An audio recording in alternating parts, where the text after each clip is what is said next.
So now, what do the color wheels do? And how do we use them to the maximum potential? Let's find out.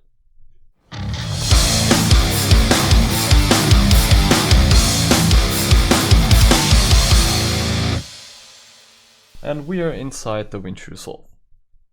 So I've prepared a grayscale chart ranging from 0% IRE all the way over there to 100% IRE. Here. Right there we can see our scopes. So every single of those tiny bits is in fact a representation of those tiny bits over there. So we are actually going up the ladder right there, and on the other side here we do have the same ones. So that's pretty much the first thing we learn. The scopes inside our color grading application, they reflect the luminosity of our picture. You can see there. We can also turn on color, and we can see that there's pretty much no color in there right now. Well, we're not surprised, it's a grayscale. So we can also look at that in the parade. Parade gives us the red, green and blue channel, and here we can also see that the luminosity is very evenly distributed throughout. So if we take a look in here, all of our red and green areas, they're at equal height inside those scopes. Alright, so now that we know what our scopes and the RGB parade do, we can just move on. So we're back here in our waveform, and what we are interested now is this area. Alright, so we're in our primaries, and the first thing we're gonna take a look at are our master wheels. So those tiny wheels here, and while I'm on a control surface, you just take a look at those values and how changing those actually affects it. I'll add another node so we can have clear values down here. Alright, and first thing we're gonna take a look at is what the offset does, and that is pretty much self-explanatory. The offset shifts the entire image. It doesn't change anything about the relative distances between the Luma values of our picture. So if we place that one here, we have roughly about 1 increment, and then we shift it down and we still have roughly about 1 increment here, and so on. So that's what the offset does. So the next thing we want to take a look at is our gain. So what does the gain do? If I turn the gain knob, it does compress the entire image. I'm turning it down, it does compress the entire image from the top down. Note that the relative scaling is still the same. So it's pretty much like multiplying it with a linear curve. So when I'm dragging up the gain, those relative distances, they stay consistent. But also note that the absolute increments that one of these points moves are very much different depending on whether we're at top of our waveform or at the bottom. So in other words, the gain does affect the lighter areas, so the highlights of the image, way more in terms of absolute values than it does with the darker areas. Now what does the lift do? Well, the lift essentially does the same as the gain, but starts from the bottom of the image, so from our shadows, and also linearly compresses or extrudes the dynamic range of the picture. So what you can see over here, we're shifting it up and up and up, and as we go up further, we can see that again the relative spacing stay constant here, but in terms of absolute value, those darker areas change way more.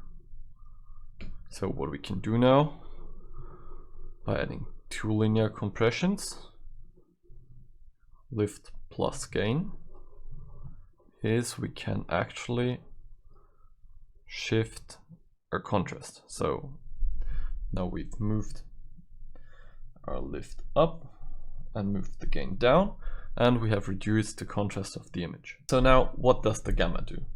When we turn the gamma up, we're apparently shifting the midtones of our image. So it happens to darken and brighten the midtones of the image depending on where we turn it.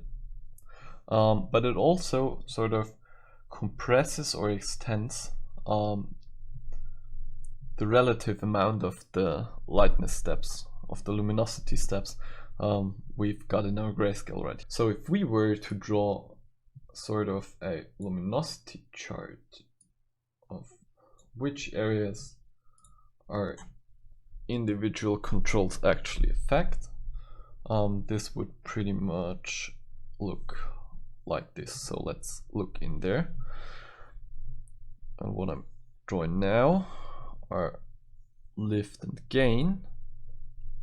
So this is pretty much effect here, and this is luminosity, of course, and then we have some sort of gamma control in the middle. So as you can see, our gain has very high effect in the high Luma areas. So that's pretty much where the gain can do huge changes, whereas our lift actually introduces huge changes in the shadow areas. And in the area in between, so the curve here, this is gamma. And that's what's affected by gamma actually most. So as we can see, we're pretty much with the gamma leaving those extreme areas intact, so sort of do not tackle those areas, but we're moving around the middle bits quite harshly. So yeah. Next, let's briefly talk about our color wheels. So those little friends here and what they actually do. So first of all, let's talk about the offset wheel. When we drag the offset wheel to one side of the color chart, we actually evenly affect the entire image, and as you can see, we shift the color curves up there pretty much. So again, like before, we're just multiplying the entire image. So I've just swapped from the waveform to the parade, so we can see the individual channels, red, green, and blue. And once we go to the offset wheel and move the offset wheel, we can see that all of those channels are shifted evenly over all of those regions. All right.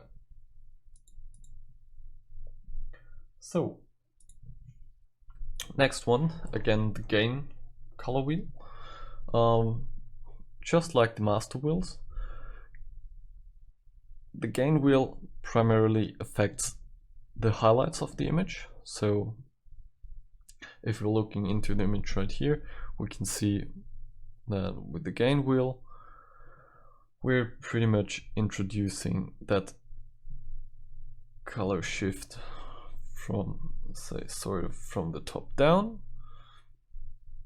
Now let me just reset that and go into the shadows. So again, we can see when I'm moving the gain towards green, the red highlights are pushed down very much, whereas the green highlights are up a little, and the rest is just stretched and compressed linearly.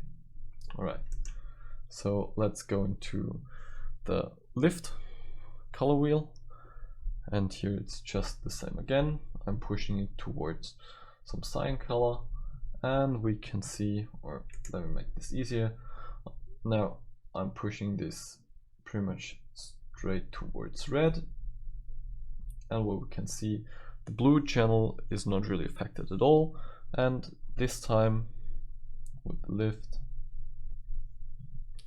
the bottom area of the red channel is affected. So the lift again affects the shadows of the image, and we can see here we have heavily affected this time. So this is lift and this is gain.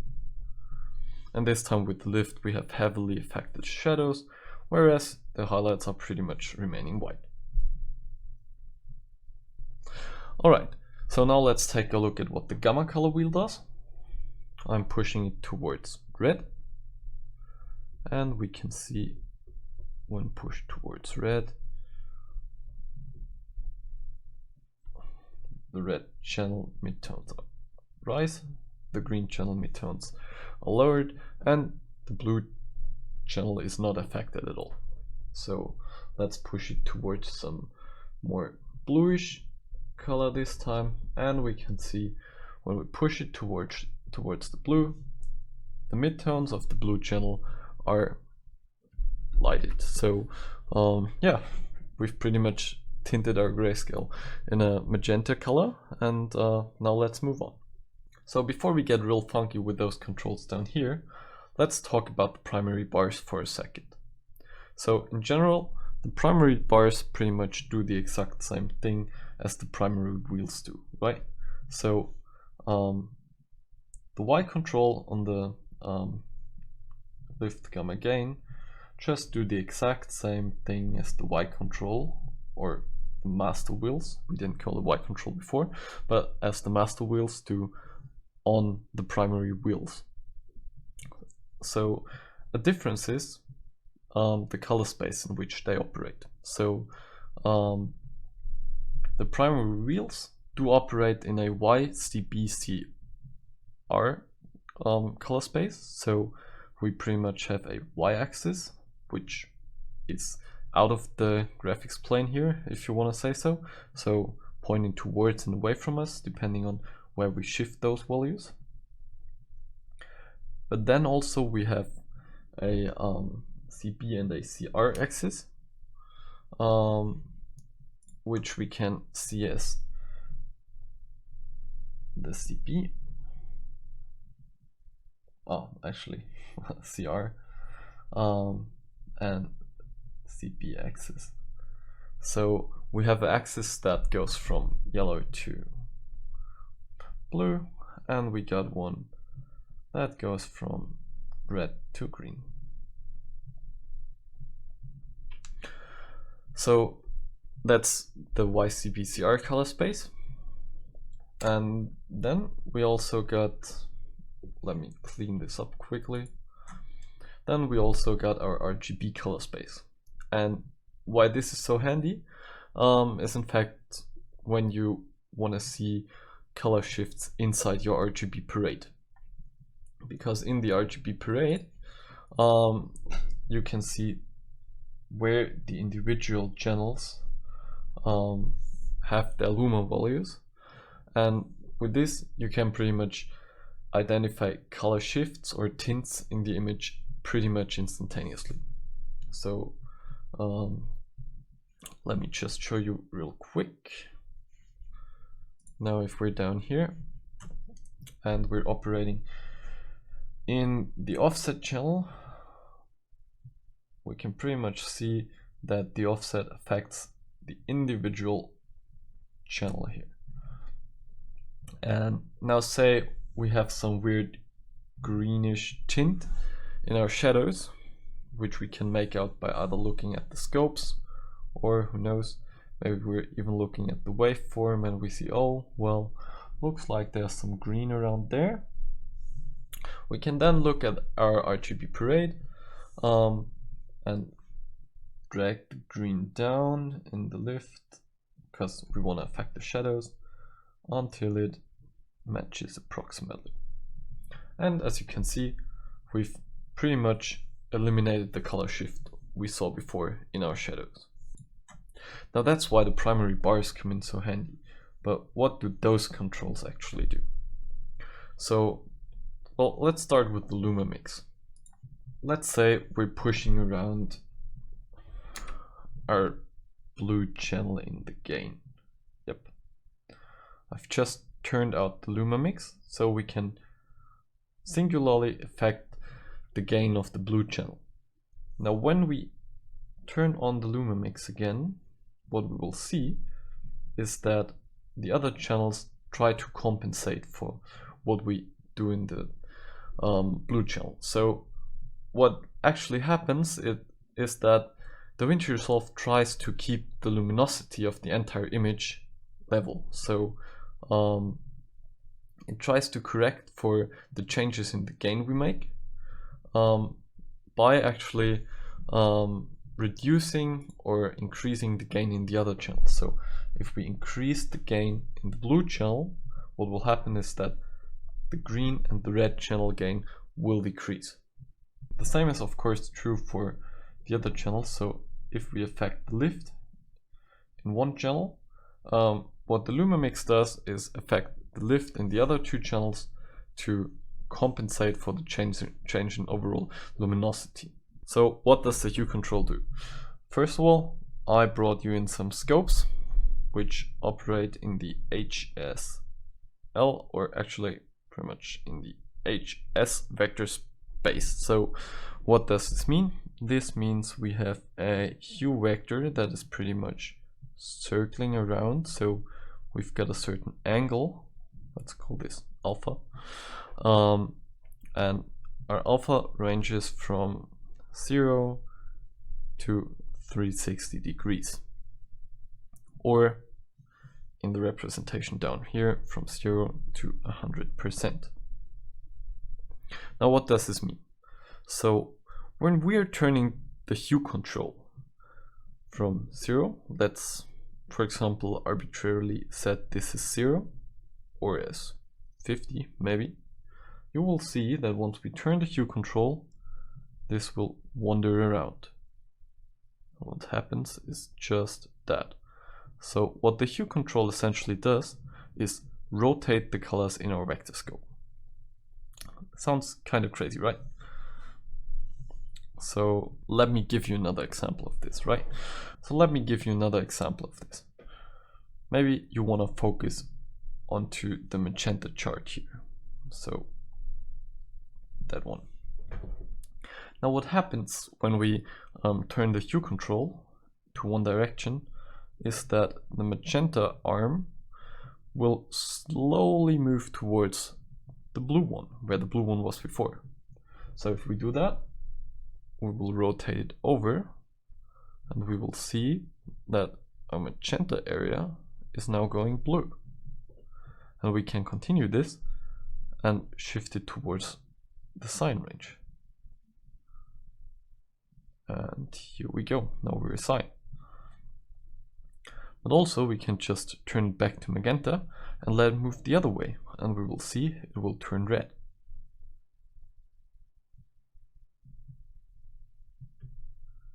And here we are, we just hue shifted our magenta towards red. So when is this actually useful? Well, there are several applications. So imagine there's just some minor overall hue shift. I mean, that's the prime example, of course, but also you might want to qualify some of those colors and just shift them a little bit.